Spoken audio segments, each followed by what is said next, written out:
Yo, YouTube, what's going on? It's your boy Beam, and today we got one of them bangers. As you guys can see, my dog ain't had a haircut in a minute. I'm thinking it's about been like 3.5, 4 months. So y'all know what time it is. Let's get to it. Let's rock out. Let's have fun. I want to go in by starting to pick my client's hair forward. I want to lift this client's hair off of his head so I can run my guards thoroughly through it. As you guys can see, this is really like one of them crazy things. So we got to make sure that we lay this hair down and we get this haircut executed by the end of this process. If you're new to my channel, hit the like button, hit the subscribe button, hit that notification bell to get alerted when new videos come out. I want to go in completely open with a 1.5 guard going with the grain. As you guys can see, we got the waves popping out throughout the fro, and I'm happy here. I'm happy here, and the reason that I'm happy here is because we can kind of see it, and that's the objective. Is when you cutting somebody hair like this, whether they woofing, whether they ain't been to the shop in a long time, you have to execute at a high level. You have to remember, once the hair is grown out this far, it's gonna be hard to lay certain parts of the hair down because they've overgrown the woof. But as you can see, my client has a nice clean texture of hair. You can tell that he take care of his hair as well. But my OBJ is literally just to get all of the hair down to that one desired length. And as you guys can see, we want to make sure that we doing clean passes and going with the grain and the texture of his hair to allow his hair to be in the best predicament in terms of taking it down. As you guys can see, this is flawless. This is beautiful. I'm using my Babeless FX1 setup, and everything is just happening how I want it to happen. So always just pay attention to what you guys got going on. You don't want to plug the client. You don't want to leave any holes in the client's head or hair. You want to make sure that you get it down to one desired length and get the client exactly where he want to be. So as you guys can see, now I want to go in with my Babeless FX trimmers, and I want to go in towards the bottom of the sideburn area, and I want to clear this area out, give myself about a whole inch. Same thing here, 1.5 guard completely closed. Now a little bit with the grain. Now completely open using my clipper, and as you guys can see, I want to give myself a 1/2 inch, drop them halfway here, fade a little bit in between that, and then drop them completely closed, and then fade at the bottom of that, and voila, as you guys can see, we blended out this side panel. Real simple, real clean, real efficient. Next step, I want to go in with my 1.5 guard completely closed at the top of the beard, because I want to start the fade here, open them up without a guard on them, drop them halfway, and then drop them completely closed, and then just fade a little bit more of the darkness area with my 1 guard right here, just to completely bring that faded beard look together.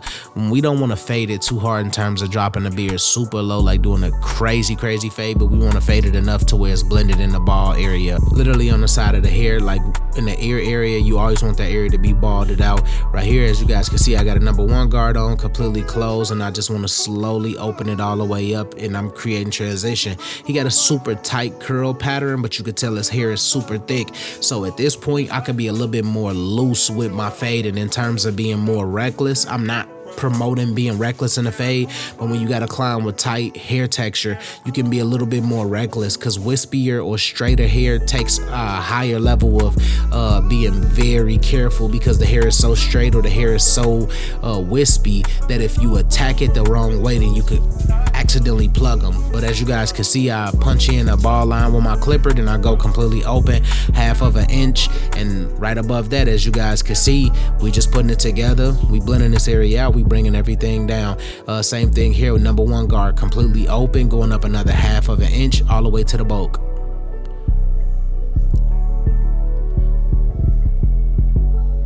Just taking my time, piece by piece, brick by brick. Shout out to my dog Jern Booming for this beat too. It's amazing. I love the vibes. So we drop them completely closed here, and as you guys can see, this is closed right under that open line, and I'm just gonna bring majority of these split lines together, or these guidelines. I'm gonna bring them all the way together. We just working, we having fun, we piecing it together, we putting it together, and that's what it's always been about. It's always been about elevating the work. It's always been about teaching you guys and being able to educate you guys at a high level for you guys to be able to pick up and start running and applying these things to your arsenal and taking yourself to the next level.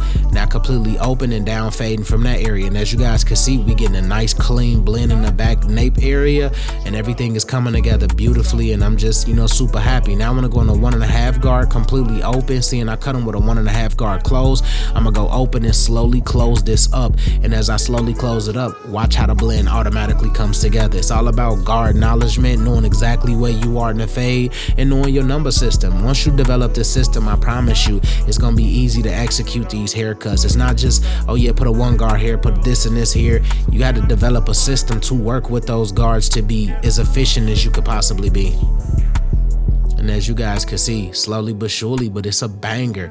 And just go up with it with the 1 guard, you know, using the corner teeth just to attack it a little bit more. And right here we get to the right side, which is one of my favorite sides, you know, of the haircut. Man, as you guys can see, this presidency thing then already done passed. The world about to get a little bit more crazier, but I need all you guys to stay focused, stay locked in with each other. Remember, family is first.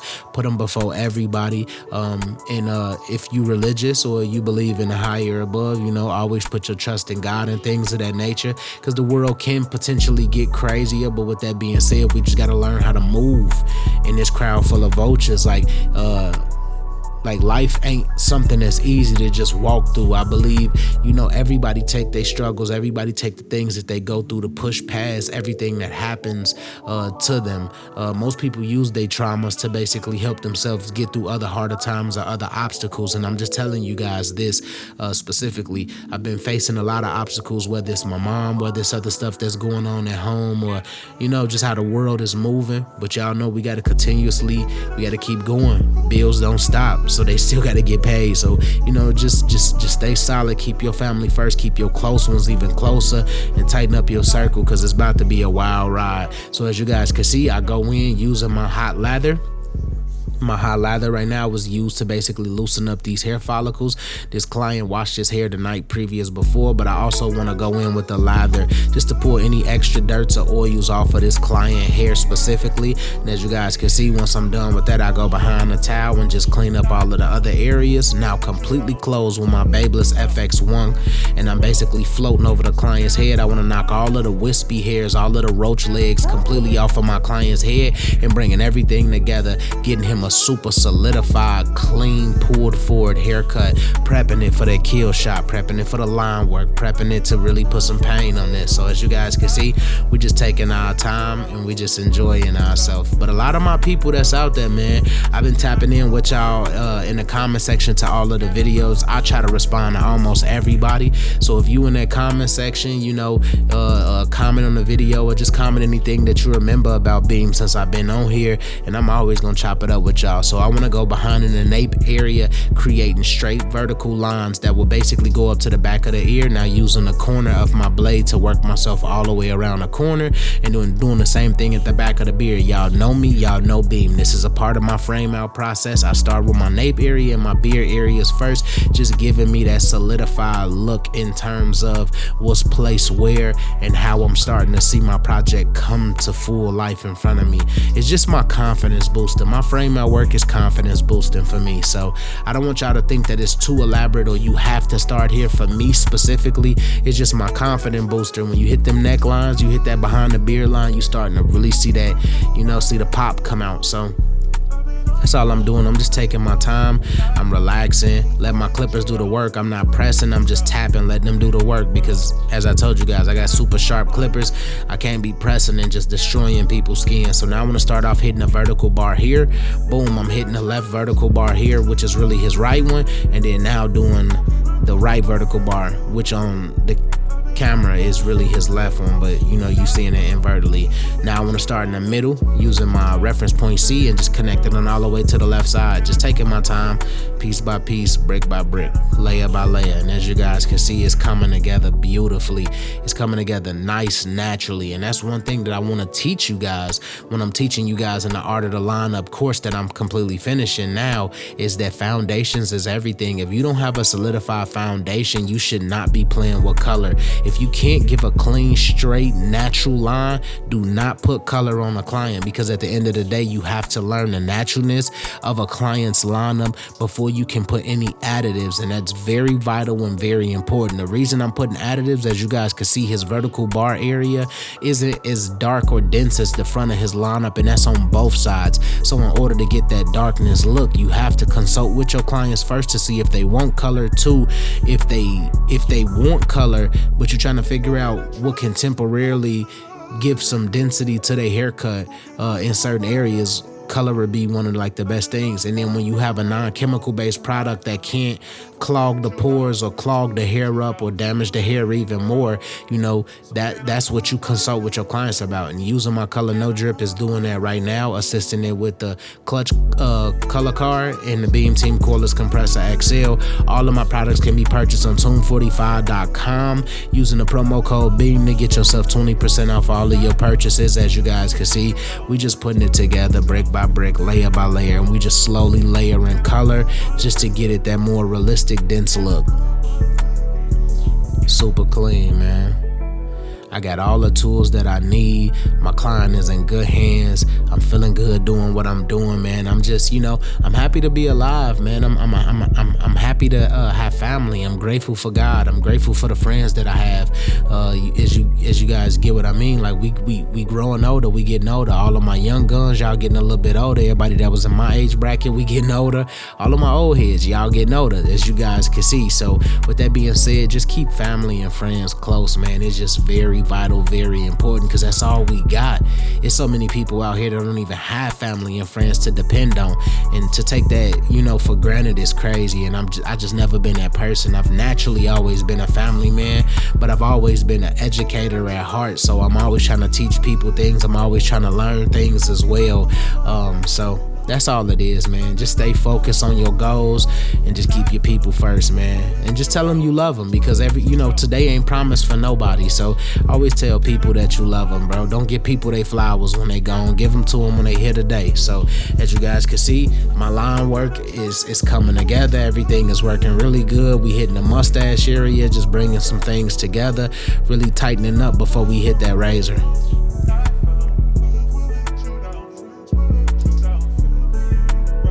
And as you guys can see, I lay my client back, angle my razor at a 45-degree angle, stretch the skin, bring everything back to the highest point, and start to solidify hard, straight lines. Because at the end of the day, I'm very intentional with my razor, seeing I don't put my clippers on people's face. I'm very intentional with my razor. Every line matters. Even when it look rigid like this, we dust it off and look what's under it. And then you go behind that and you continuously put up shots, because at the end of the day, one shot ain't enough. Like Stephen Curry didn't become the greatest shooter of all time shooting one shot in the gym and he just say, okay, yeah, I got it because I hit one shot. We talking about a guy that is perfected his way around the three-point line, and he continually does it to stay above the rest. So it's all it's about. Like, it don't matter how good you get in this thing. Reps, you can never get enough reps in barbering. You can never get enough reps in barbering. So with that being said, just continuously keep your foot on the gas, keep rolling, keep punching, keep putting the shots up, because that's all it's about. This is gym work. We just working out right now. That's all it is. That's all it is. We just staying focused, staying in the zone, staying locked in, because that's all we got. At the end of the day, when it's our craft, it's how we make money. And if you in the business of servicing people like me, you always want to make sure client satisfactory is always top notch. That's how you get your referrals. That's your walking advertisement. Clients feeling good enough to even get your information to other people who may need your services. So with that being said, do your best on all of your clients. Even if it ain't your best, just try your best. I know everybody got different days where they feel good, but just always try to put up the best shots that you can. Like, every day not gonna be a good day in the shop. Every day not gonna be the best of your best day. But at the end of the day, as long as you put forth effort and just continuously to try, like, it's gonna be hard to really just give yourself a hard time. So just stay focused on it. Like, just keep grinding, keep putting the shots up. Like, bro, I've been cutting hair for 20 something years now, bro. Like, you get what I mean? Like, I'm nowhere near where I want to be with, cutting hair. But at the end of the day, it's all about reps. It was a point in time I couldn't cut a head. I could cut a head now.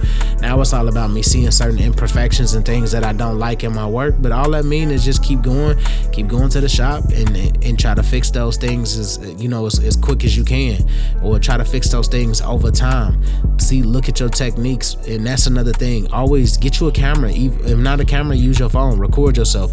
Look at your technique. Look at your line work. Look at your fade work at the end of it. You can always see things from a camera that your naked eye can't see. So with that being said, just use the tools that's around you to help you become a better craftsman in this sport of barbering.